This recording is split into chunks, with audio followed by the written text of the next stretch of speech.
Good evening and welcome to GoGuardian Live. This evening we are joined by 3 educators, and the topic for tonight is the tech-enabled classroom.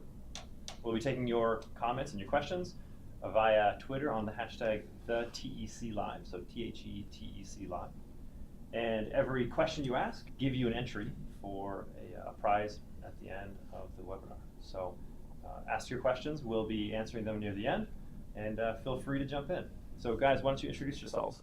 Yeah, I'm Todd Nesloney. I'm an elementary school principal in Navasota, Texas. I work at a pre-K through 5th grade campus with about 750 kids.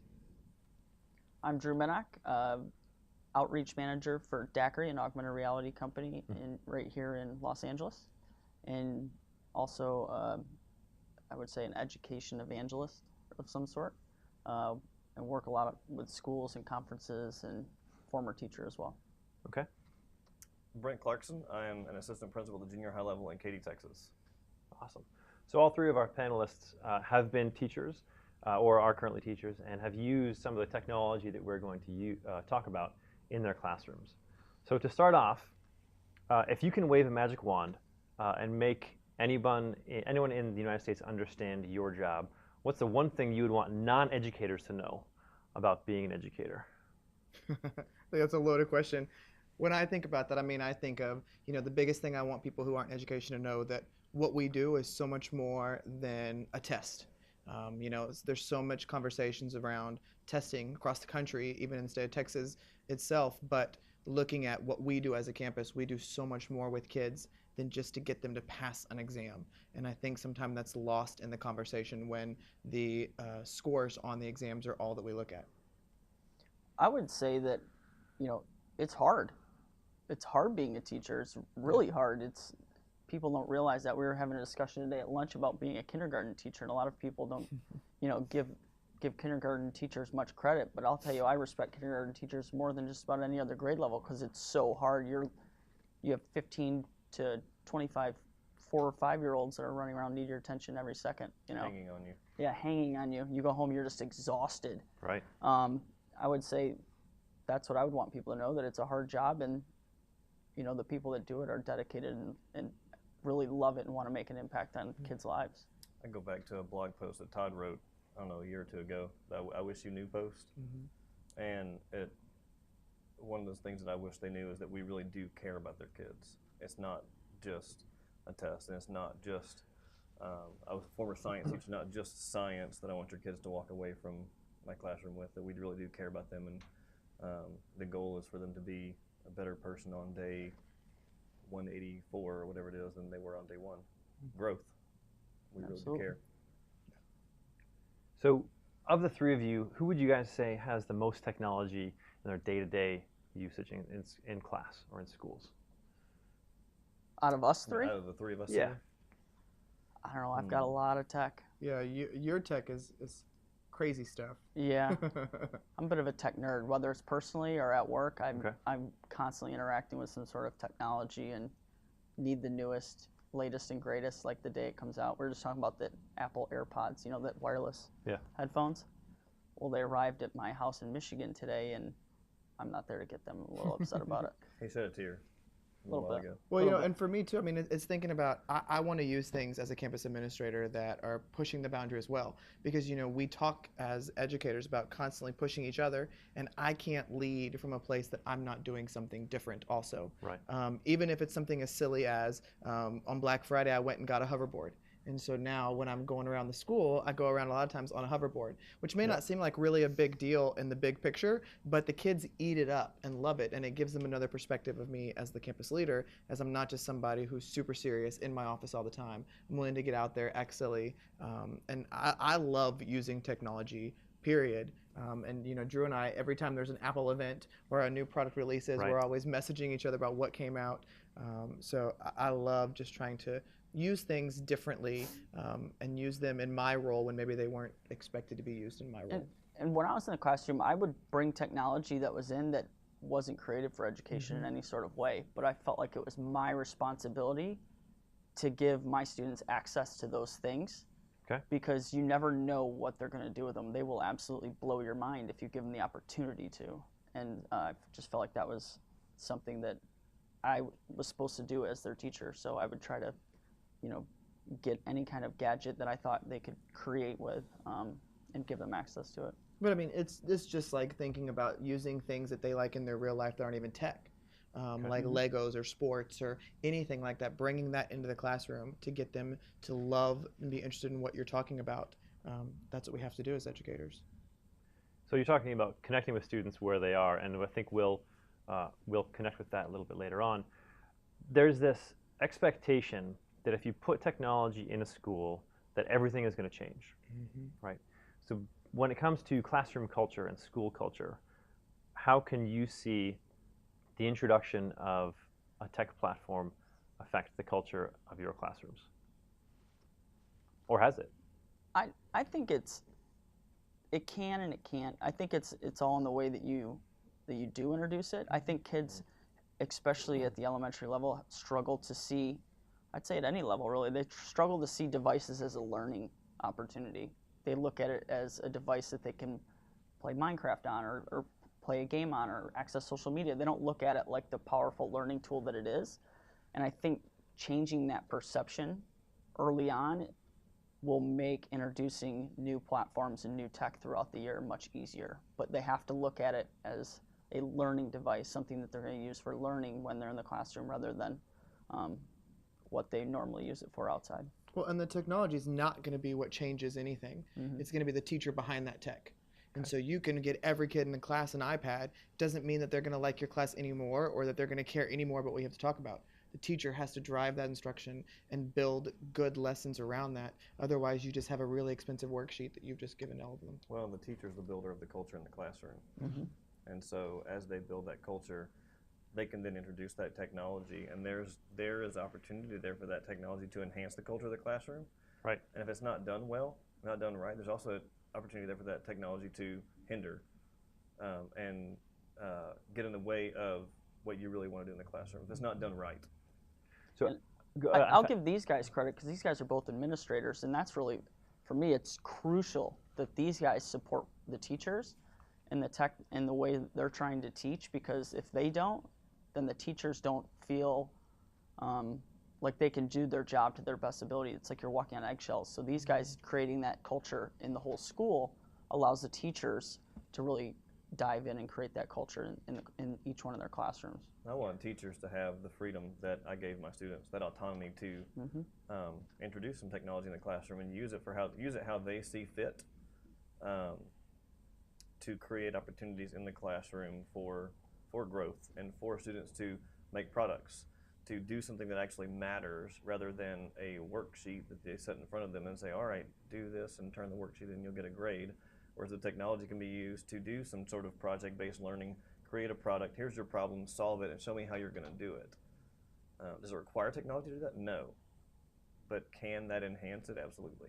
And when you look at campus leadership, you need leaders who are willing to get down in there and do it with them, whether that's team teach the lesson or help them learn the technology or find them the resources. You can't just be somebody who mandates it or passes it out and expects it to get done. Right. Okay. So you mentioned making a bigger difference and having a teacher set up the culture that they want in the classroom. How do you know, so you, as administrators, how do you know that the culture you're creating or inculcating is working? Like what do you look for that says this is a culture that is being beneficial, or this is an effect of technology that's beneficial rather than something that's detrimental to students? I mean, I think you can walk into a school and feel the heart of that school as soon as you walk in, whether it is one where people are being suppressed or where people, they feel like they can be creative, and same thing with the classroom. When you walk in, you know immediately what kind of relationship that teacher has with those students. And so I think it's being able to have your pulse on that and be able to be actively in the rooms so that you can have conversations with people when the relationships aren't there, or giving them more ideas about how to connect with certain kids, because you can have people that are excellent at building relationships, but sometimes it comes down to that one kid that controls the whole culture. And so learning how to connect with them and what really gets them. Not only that, but I always go back to a sketch note by Sylvia Duckworth, and it's the iceberg illusion. You know, I think that I relate that a lot to culture, because when you walk into a building, I feel like you see like the tip of the iceberg of what that culture is. Okay. You can get a sense of it, but you don't see all of the work that goes into building and creating that culture. Because creating culture or changing culture is extremely difficult to do. And so changing a culture from, you know, before tech to now a classroom or a school that now has tech, it doesn't mean we do things the same. You know, I'm not going to turn that worksheet into just a digital worksheet now, because that makes no sense. You're not using the full power of the tech at that point. So in my eyes, culture is something that's very difficult to shape. But like Todd said, you can, as administrators, it's important for them to be in the classroom and see it. And I feel like that's really the only way that they know if the culture is changing. You've got to get a pulse on it by being there. One of my number one. This is my first year as an assistant principal, and when I got the position, one of my number one goals that I set for myself was to be in the classroom, get out of my office. There's no reason for me to be in my office all day long. I'm not accomplishing what I really need to accomplish by sitting at a desk, pecking on a keyboard. I need to be in the classrooms. I need to be high-fiving kids and encouraging teachers. And so I've got to be able to get out and get a pulse on what's going on, or I won't know that it's been successful or it's not been successful, either way. Okay. So as GoGuardian, we help administrators filter the internet, and we help teachers manage the classroom interactions. From your experience, have you seen a specific application or a specific usage that has had the transformative effect that you see when you walk into a classroom? Right? Has there been an application that has been especially useful? You are not a GoGuardian customer? No one here is a GoGuardian. At the moment, no. Oh, okay. So what's working? Well, I think for us, it's being able to get a different variety of devices in kids' hands with different options of what those devices can do. I'm very passionate about making sure we just don't provide every kid with a Chromebook or every kid with an iPad, because the fact of the matter is, as an adult, you will never walk into a setting with all the other adults and have everybody on the same device. So I don't understand why we so often do that with kids and make them use a certain tool. And so for me, it's putting different devices in kids' hands and allowing them to create something with that device. Because if all you're using the device for is to consume, then you're not using the device for what it's made for. But I will say, when I think about products like GoGuardian, to me, it's a nice product to have when you have those tools, because it allows me the access to be able to see what they're accessing, how often they're accessing it. And as a teacher, I could use that information to say, you know what, I thought this kid was totally engaged. They were rocking it on this device. And then when I go and use the resources I have to see what they were really doing, they were on YouTube for 45 minutes, not even doing what they were supposed to be doing. And I, for whatever reason, didn't catch that.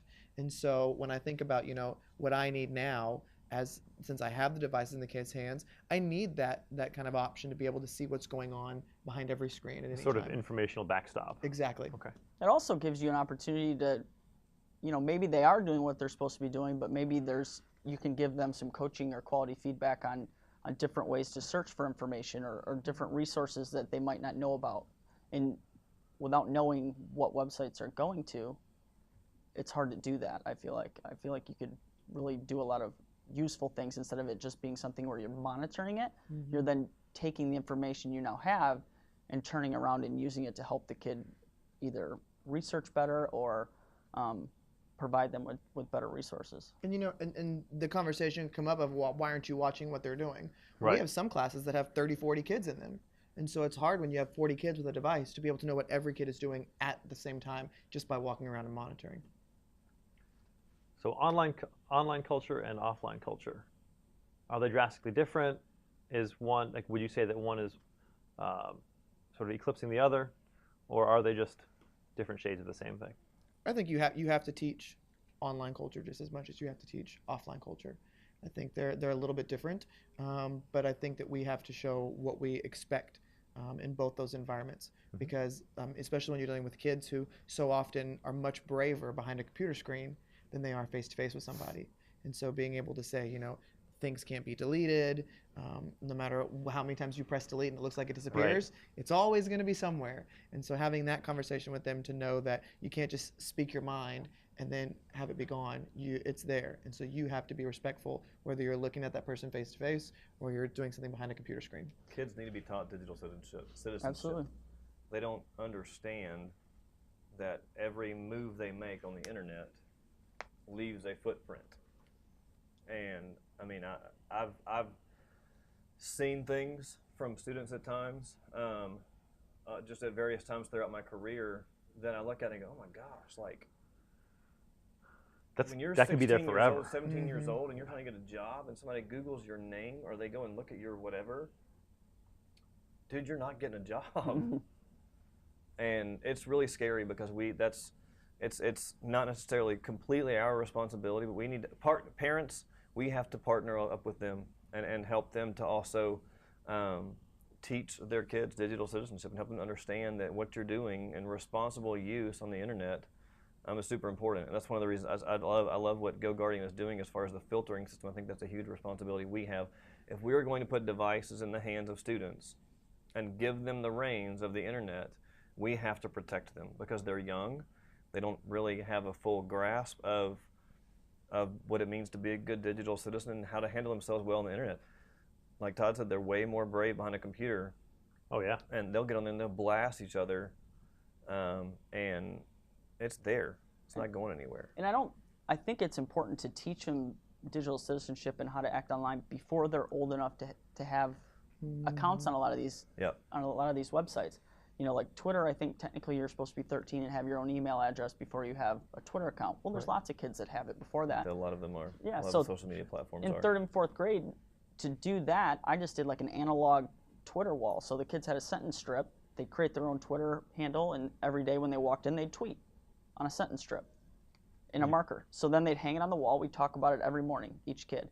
But if a kid does something silly or stupid on an analog Twitter or analog piece of paper, now it just becomes a teachable moment. But if they actually tweet it, like Todd said, it's out there. Whether you delete it or not, it's out there for good. So that was a perfect way for me to try and teach kids at an early age what you should and shouldn't be doing on social media. And sometimes the conversation still exists with some educators of, well, that's the parent job to teach it. And you know, 10 or 15 years ago, that could have been a valid thing to say. But the fact of the matter is, technology has increased and grown so fast that there is a large section that the parents would like to help their kids learn, but they don't know it either.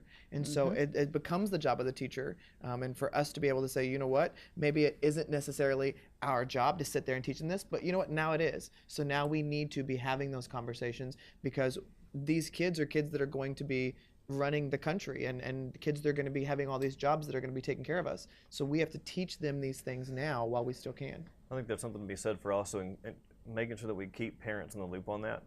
I think it's really important to not overstep that and go into it is completely our job, but if we can educate the parents, and then I don't think that's what you were saying, it is completely our job to overstep those boundaries, but to bring parents into that loop with us if they don't understand, then find opportunities, find ways to educate the parents as we educate the students, to bring the parents alongside us so that we have them as a partner in this process to teach the kids, teach our students how to properly act.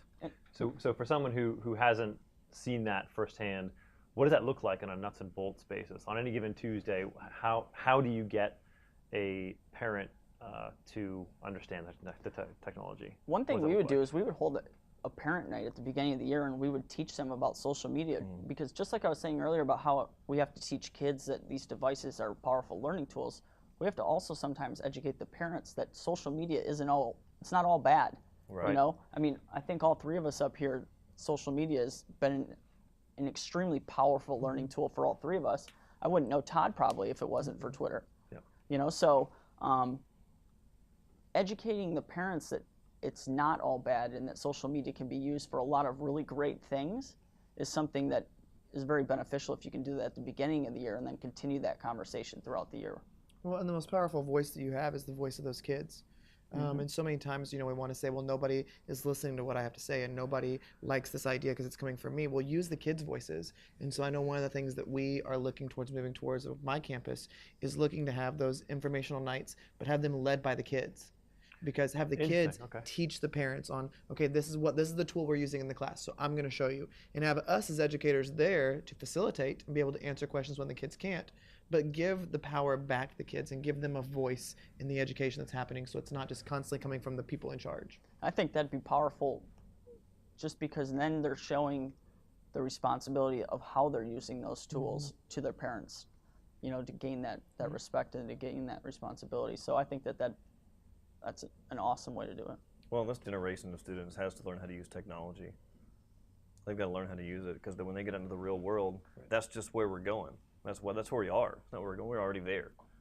And if they don't have an understanding, at least a basic understanding of how to responsibly use technology, they're going to be lost in the real world. So you have a student with a device. You've ostensibly taught them to be a responsible digital citizen. You have educated their parents that this is important and it's not something to be afraid of.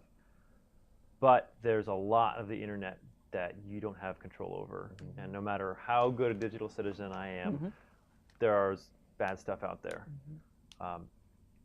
What do you do? You got to educate parents on that too. Yeah. I mean, you got to let parents know that like Drew said, it's not all bad, but it's not all good. There is dangerous stuff out there that kids can get involved in, that anybody can get involved in, not just kids, adults as well. And we have to do justice to, again, I go back to, if we're going to put a device in a kid's hand and give them reign of Wi-Fi on our campus, then we have to do a good job of putting stuff in place, putting systems in place that protect them. Now, when they leave our campus, the systems that we can put in place is by continuing to educate those parents on, hey, you can't just expect to stick your 13-year-old son in his room with a laptop and say, good luck. It's just not, it's going to be Here's all the planet's information, don't trip. Yeah. Right, it's going to be a bad deal. And you know, those kids could be getting in trouble without trying to get in trouble or go somewhere bad, and might just happen to get there, but nobody's perfect.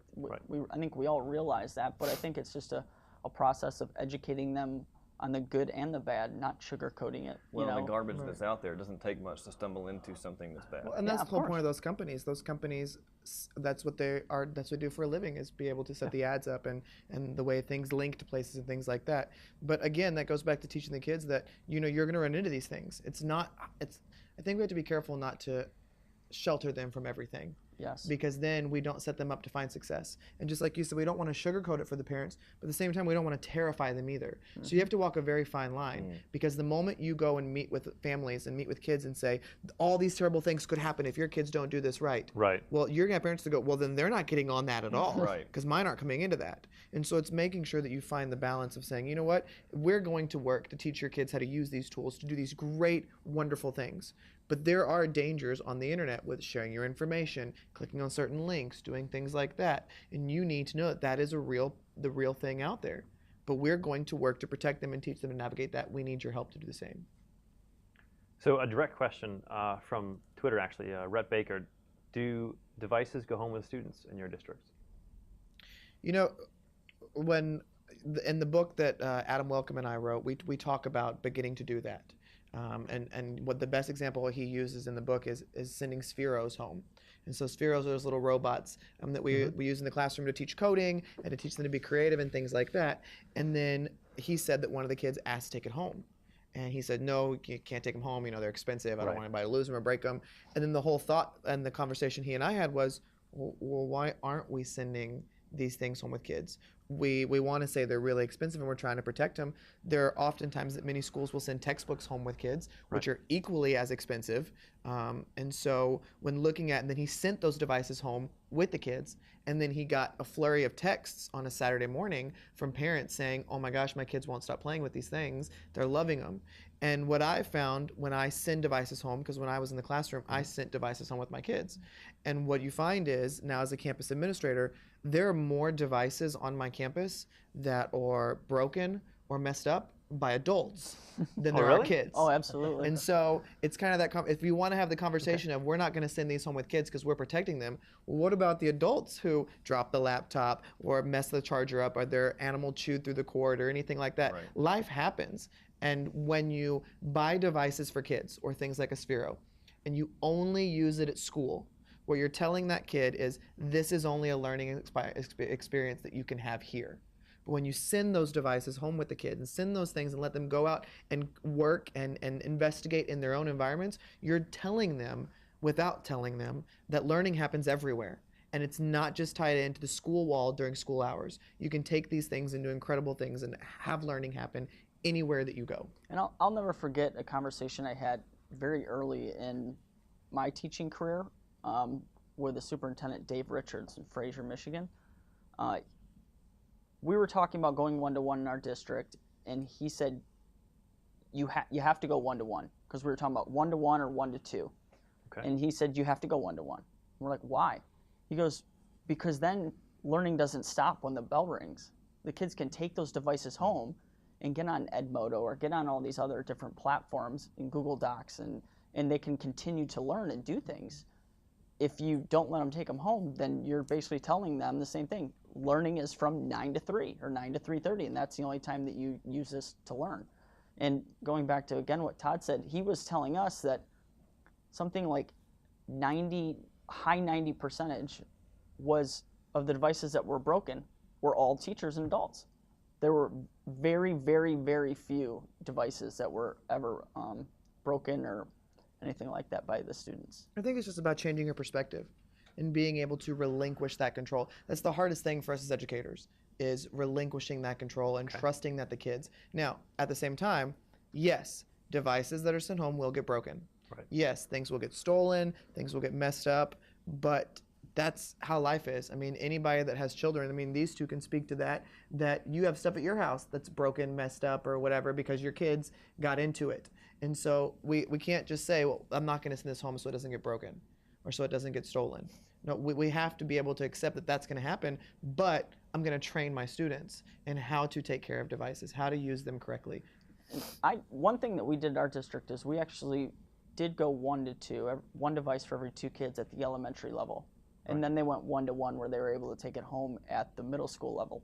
And I think the reason that we did that is because we felt that taking the device home in kindergarten, first, second, third, fourth grade wasn't as important as it was in the upper grades. But also, if it's 1 to 2, it forces the kids to collaborate in a different way than I can in just like, not collaboration in like a Google Doc or something like that, but actually I'm talking and I'm working with Todd to solve or create something.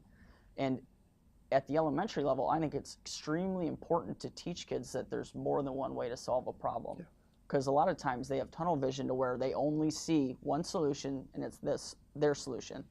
But meeting Todd and we're working on something and he's going to solve it differently, well, now I see that a completely different way to solve this problem, and it opens up their level of thinking. I think that there's something to be said for having 1-to-1 for sure. That's a good opportunity for kids to take this stuff home. There's also, that's what Drew just said, is some of the pushback I've heard on 1-to-1 is it removes the need for collaboration because now every kid has their own device.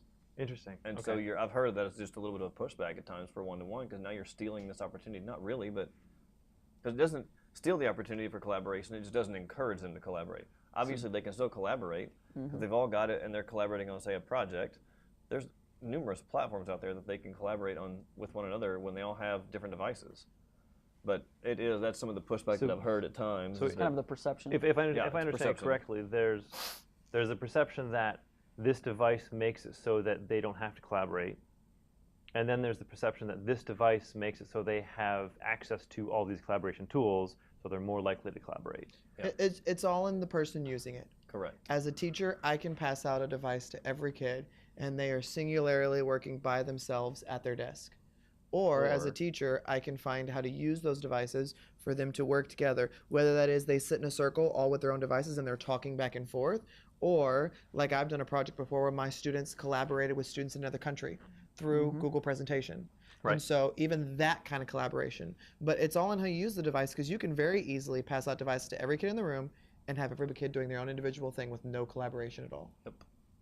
So the question from online is, how do you balance the idea that this is a drain on teachers' time, right, to manage this technology versus creating an innovative learning culture? I think, sorry, go ahead. And we've been talking in generalities, and a lot of these generalities I personally agree with, somewhat ignorantly agree with, not being an educator myself.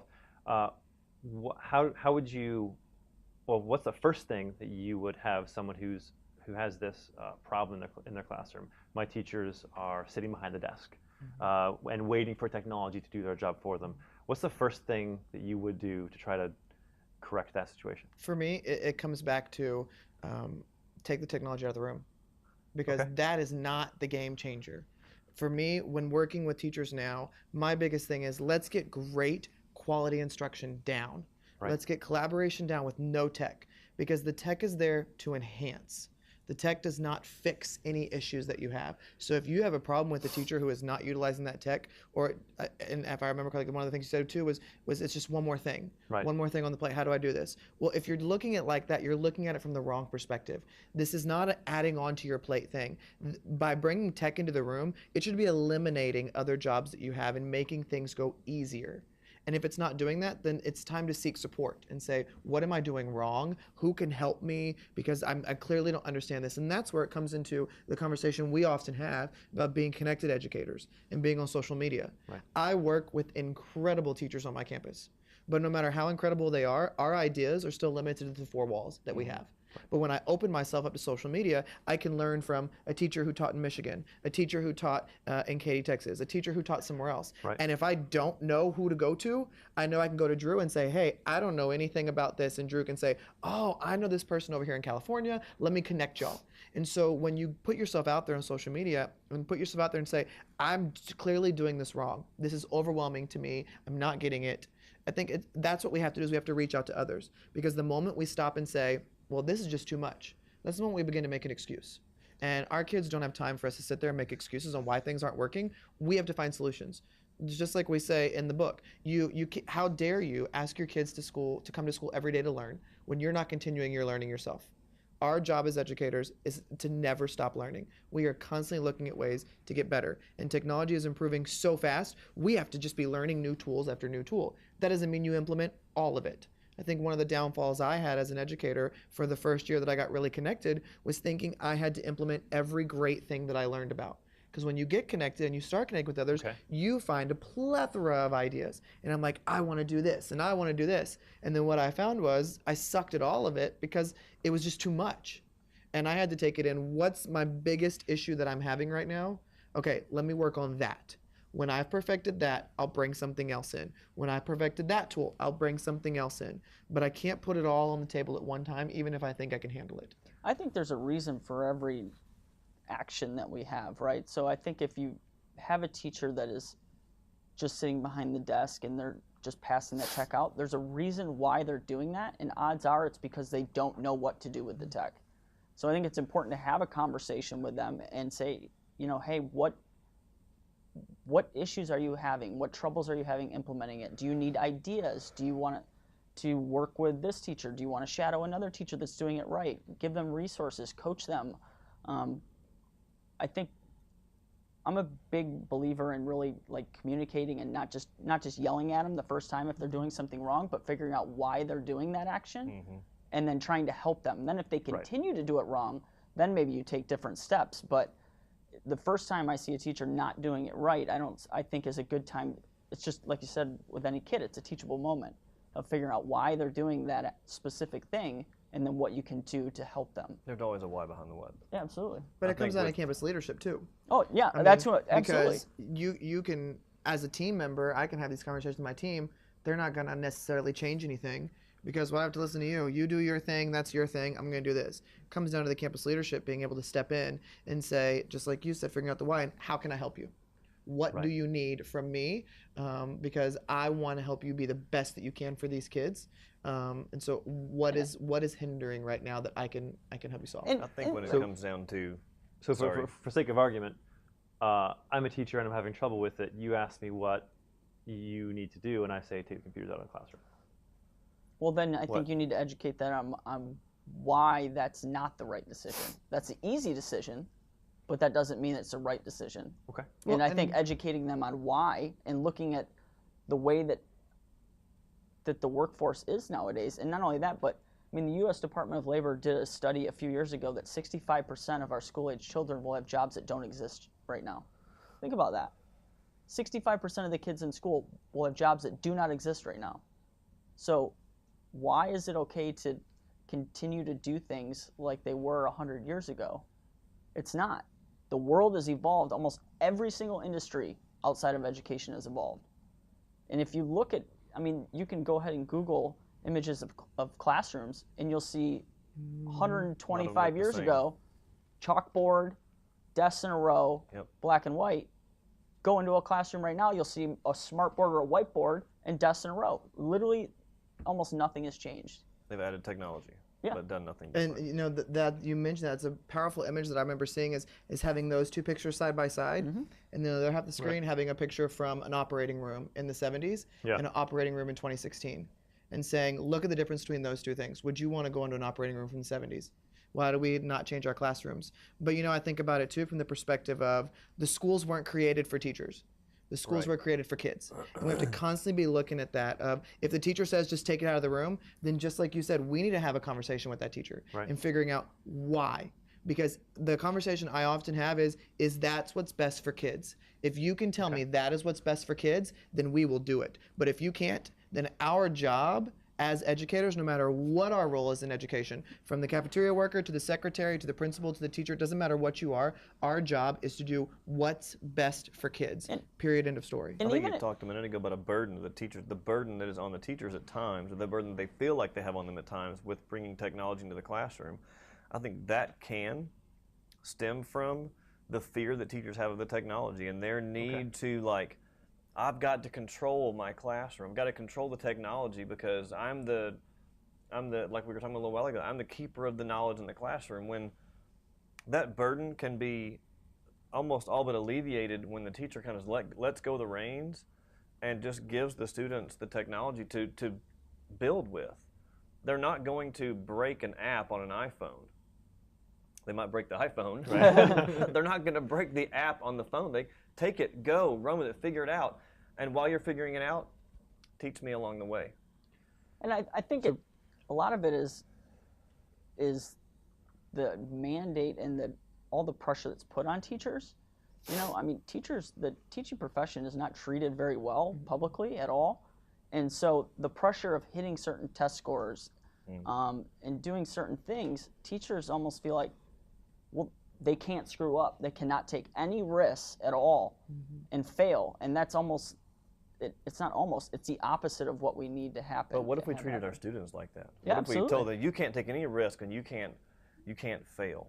But the fact of the matter is, sometimes we do tell them that. We do that. We do that a lot. That's right? the thing that's, I think that's sad. that's a problem. So sometimes that's in response to abuses, right? And so one of the things that we wanted to chat about is how do you manage student crises, given that technology is opening the door for a whole new class of student crises, right? Do you guys have a digital citizenship or a cyberbullying policy at your schools, and how do you implement that?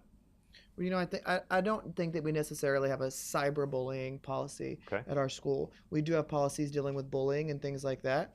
But one of the things that we do, that I talked about earlier, is we seek to educate the kids over how to teach people. I mean, how to respect people, how to have those kind of behaviors, whether it is online or in person.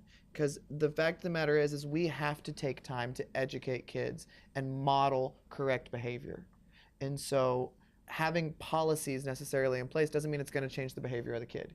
We have to spend time teaching them. You know, I saw an image that I use all the time when I share is that, you know, we have all of this tech around us. I mean, look at all the tech at this office, at my office, at schools. There's tech literally in every aspect of our life. But the number one thing and the most important thing is how we treat people. And that's something that we need to get kids to realize.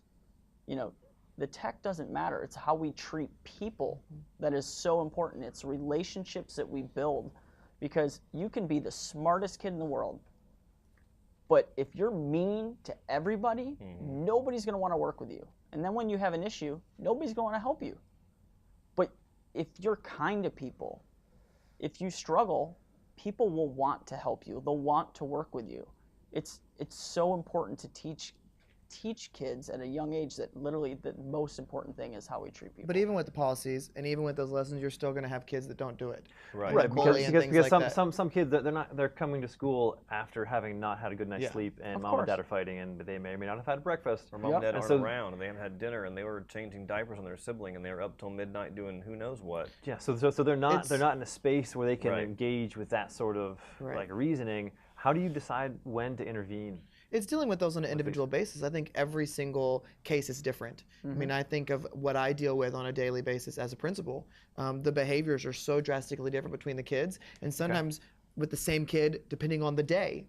I mean, there's so many things that come into play of our first thing when dealing with any kind of discipline issue is the first thing is to have a conversation. Is just to sit and talk with the kid and see what happened, why they felt the way they did, why they reacted the way they did, and then begin to have that progression of a conversation of what are some ways we can handle ourselves better? Right. How can we set these up better in the future? Because a lot of the kids that I work with just have never been taught how to manage an emotion or how to handle themselves in certain situations. It's not that or sometimes it's just that what they deal with at home is so different than the rules at school. And so it's continually having those conversations of your rules that your parents have for you at home are important, but we may have different rules at school. And Right. you need to understand that when you come into this environment, you have to follow by these rules. Just like when you go into a job, your rules at your job may be different than what you choose to do at your home, but you have to abide by those and respect the people you're around. And I think sometimes when you're having an issue with a kid, maybe when you're talking to them for the first time, again, you're not screaming at them or yelling at them, but you're just having a discussion with them. And maybe you don't even talk about what they did wrong, but you're just trying to talk to them to find out what's going on. You know, like you Right. said, there's a why for everything. So, Yep. like, what is going on in your life that's made you make this decision or led you to this decision?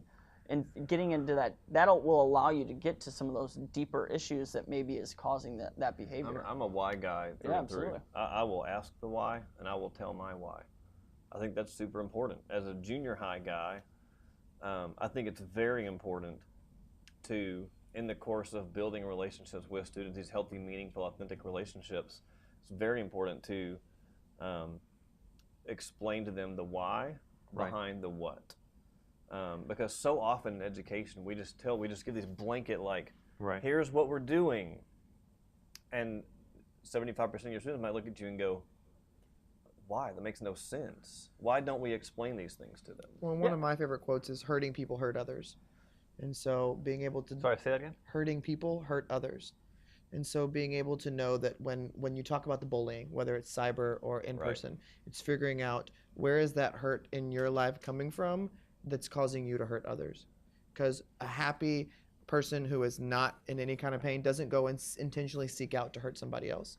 They're seeking somebody out to hurt them because they're trying to alleviate the pain that they're feeling themselves. And so, especially as an elementary educator, it's being able to help them identify where that's coming from and work through it. It boils down to So, relationships. Yeah. If you know your kids. I need to challenge that though, because I spent 6 weeks on a mission trip with a friend of mine who is a high school counselor, and he called me Guy for like 4.5 weeks in a row until I got angry at him and said, "I have a name. Can you please say my name?" Right.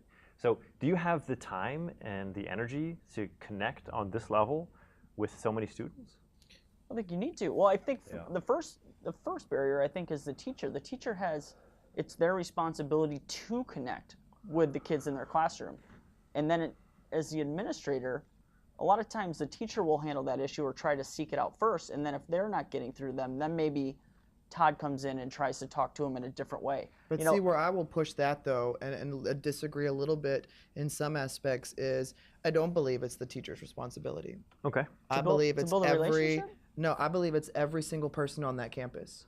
And that's one of the things that we're really passionate about our campus is I don't care what your role is. I want every title eliminated. I don't want to hear that, well, you're a teacher, this is your responsibility. Where you're just an instructional aide, this is your responsibility. Where you're the music teacher, you're this. No, have to push on the our global campus, mindset. on our campus, every single person is going to invest in every single kid. And I may not be able to touch every one of them and invest the way I would like to, but I can go to my campus and know that all of us are working to find those kids, to find the kids that are in happy spirits every day, to find the kids that are wallflowers, to find the kids that are the angry ones, to make sure that every kid is being acknowledged, valued, noticed by somebody on our campus. And when you have 750 kids or 850 kids on your campus, that is a hard task to do. Yeah. I But do, and that's why I think it's have the to. teacher's first person that's going to encounter that issue is the teacher, the one that's interacting with them all day on a daily basis. But I that's can why hate I the say, teacher. huh? But my teacher could be nice to me. I still hate them, and I don't connect with them. Maybe. But they're the one that's going to encounter that issue first, and maybe Right, that's what I I'm do agree saying. with It's that. their job to Right. maybe talk to them first. Not saying it's their job only, right. because I do completely agree that it's everybody's job to support each and every student in the That classroom. teacher's just going to be the But first line they're of connection. yeah, absolutely. That's what I'm saying. They're the first line of connection. Their teacher's probably going to connect with that student before you probably are, and because a lot of times when kids get to that or are having an issue, it's because the teacher just can't deal with it any longer and they have to go seek administration. That's the experiences that I've had. Yeah. You know, as a teacher, the last possible thing I ever wanted to do was send a kid out of my room. They don't want to send kids out of their room. It's that it gets to a point to where it's hindering the learning of every other student in the environment that you have to remove it. So as a teacher, I always tried to make it my point to figure out what was going on before I ever had to get somebody else involved, because I'm the one that's interacting with them more than anybody else in that school. And I'm the one that's really building that relationship with them, probably more than anybody else in that school. I can stand behind what Todd said too, though, and just say that sometimes that, for some reason, we may not even be able to put our finger on it, that kid may not connect with that teacher for some reason. Right. I'll tell you. So what I'm hearing is, if we can reduce the instances of "that's not my job," we increase the support Like that I said, kids feel. we have to have a global mindset. As an assistant principal, I view every kid on my campus as one of my students. And teachers tend to, I think as a teacher, especially for the first few years I was teaching, I tended to compartmentalize, these are my students, those are your students. You worry about those, I'll worry about these. And when I began to be trained by my administration to have more of a global mindset and to view every student as one of our students, not mine or yours, it's a game changer. Well, I think about my campus and what it's done with us, because the principal or the assistant principal isn't always the first one called, because there will be times that it's like, I know that you love our cafeteria worker, and so she's the first one I'm going to call when you're having a rough day. Or like one person on my campus that I know is an exceptional relationship builder is our music teacher. Okay. And so there are many times that he'll be called, can I just send so-and-so down here for 15 minutes? They just need a 15-minute cool off. They love you. Can they just spend a couple minutes down there with you? You love on them and send them back. Or even a former teacher from the year before, somebody else down the hall. And so it's just being able to, like you said, building those relationships, knowing your kids.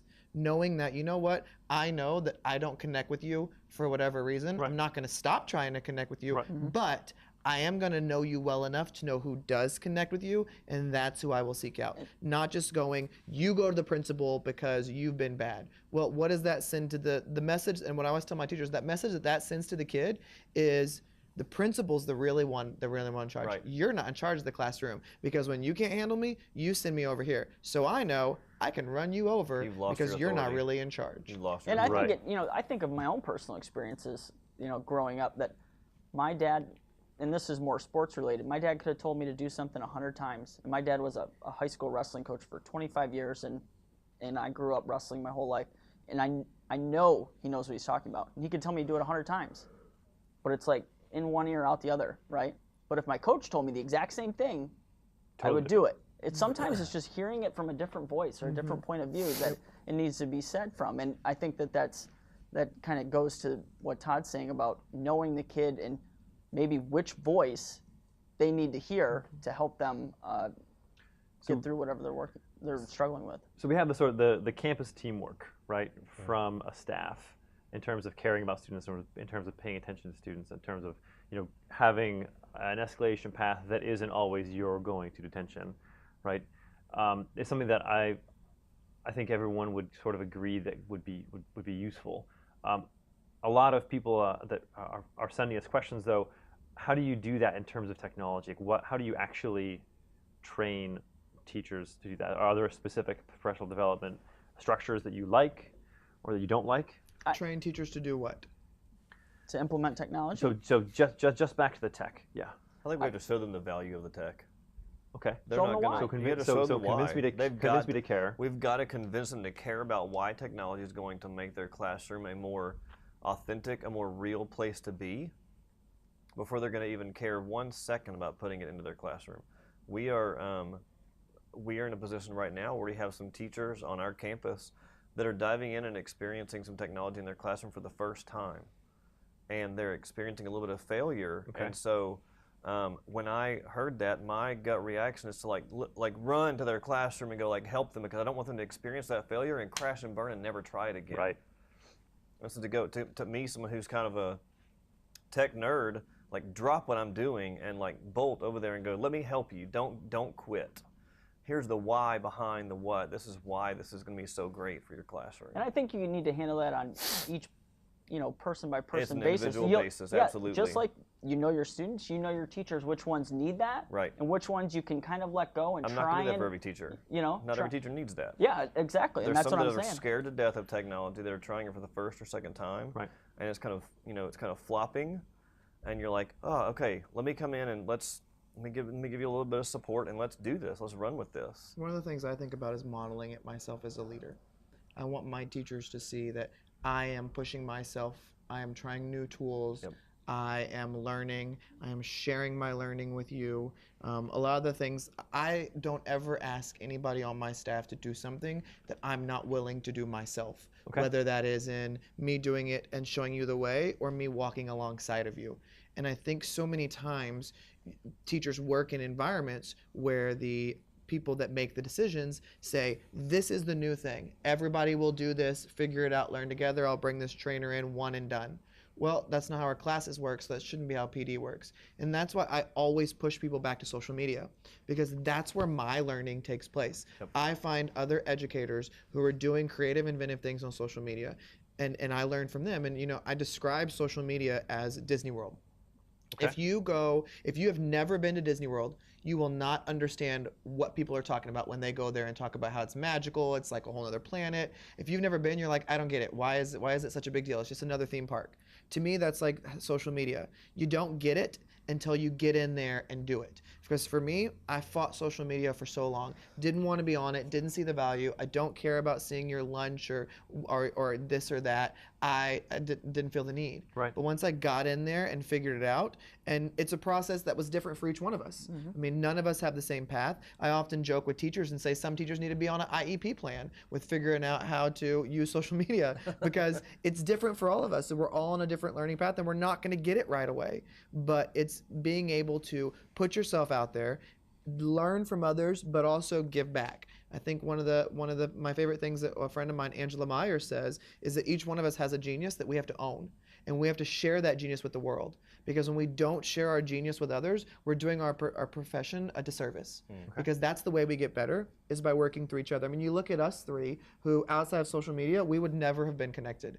I look Right. at GoGuardian. I would have never heard about GoGuardian without social media. I mean, there's so many different things that exist. I mean, I think about my book, Kids Deserve It, that I wrote with Adam Welcome. Adam Welcome and I met on social media. We've only met in person 3 or 4 times, Right. and we wrote a book.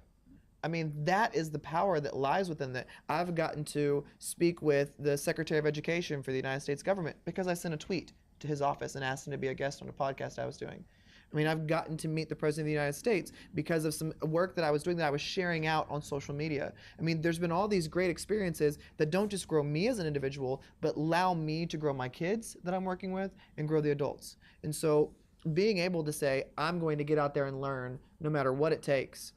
Because I joke when teachers say, well, I don't get it. I don't know what a hashtag is. Right. I don't know what that @ symbol is. I don't know how to tag somebody in a photo. And what I always tell them is, there was this website invented a couple years ago. It's called Google. And you can Google what is a hashtag. And there will be how-to videos. There will be blogs. There will be step-by-step stuff. I mean, we live in a world where we can no longer claim ignorance. We can only claim defiance.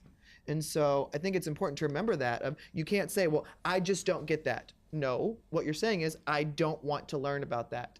And how are you as an educator going to go back into your classroom and not let your kids choose what they do and don't want to learn about if you yourself are sitting there going, I don't want to learn about that. I don't care if that's going to make me better. Nope, not interested. For me, like even when I go to like education conferences, especially when something like ISTE, where there's thousands and thousands of people from all over the world that are there, to me, I rarely go to a session at a conference like that, where a lot of people will go and they'll just go to sessions. They're literally running from session to session. I am more interested in meeting people and connecting with the people on social media, that when I leave that conference, I can learn from them from that day forward for the rest of the time that we're connected. If I have a question, I can tweet Todd and I can ask him about it. You know, you might go to a session and have a presenter that maybe they're sharing something you already know about or you can't implement or something like that.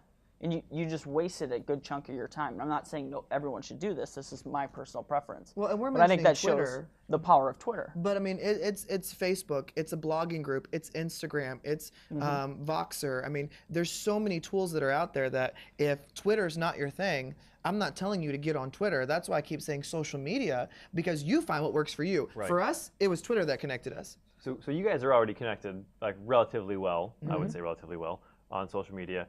How do you stay connected, and how would you suggest someone start? Like, where do you find creative educators on Twitter? So I find through different hashtags. And if an educator says, well, I don't even know what hashtag to begin, how do I find my people? What are some of those hashtags that you well, Google one thing that I do is hashtags for educators. I just Google education hashtags, and there have been people who have created entire Google Docs with all the hashtags, and you find your special zone. Literally like big lists of hashtags. Literally. It's a Where you can Google find spreadsheet. so Chat, specific, middle school chat. like elementary special ed or K-12 art. I mean, you can find everything. And so I always say to start there, search the hashtag, there's your people. Go through and look at who's there. For me, some of my favorite hashtags are TLAP, which stands for Teach Like a Pirate. I like my TXEDU chat, which is Texas Educator Chat. Okay.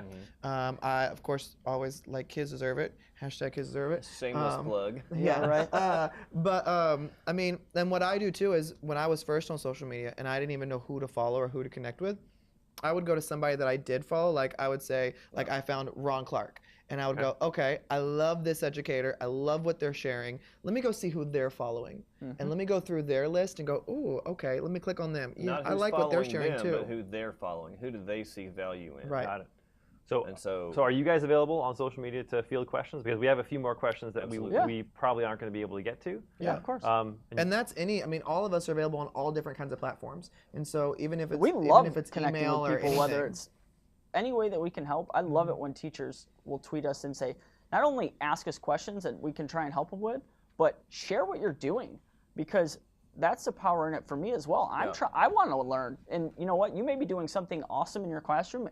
I want to hear about it I say this. and be able to share it as well. I had huge reservations about getting on social media and actually sharing what I was doing, because my reservation was a fear in that what I know and what I'm doing, everybody knows all this stuff. Nobody wants to know about what I know.